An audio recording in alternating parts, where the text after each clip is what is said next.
So gang, kasut running aku dah sampai. Ini kasut sukan yang murah tapi ada plate. Sesuai untuk beginner macam aku. Macam aku yang lari pace dalam, tak laju pun dalam pace 300 macam tu lah, slow kan. Kasut ni harga dia bawah 100 tapi ada nylon plate. Tengok saya sengam ke tak, macam ni dia punya bouncing. Ini dia. Ni color purple. Tengok dia ada plate, nampak ada plate kat tengah ni. Dia nampak macam carbon tapi bukan carbon plate, ni nylon plate je.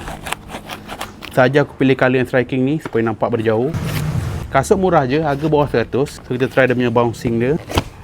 Oh. Ingat ni nylon plate, bukan carbon plate. So dia punya foam ni lembut.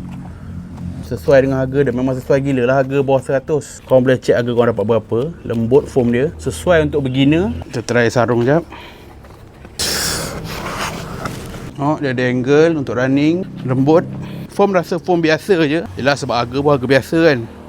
Betul cantik and ada plate. So kalau korang berminat kasut running yang murah ni, link aku letak kat bawah.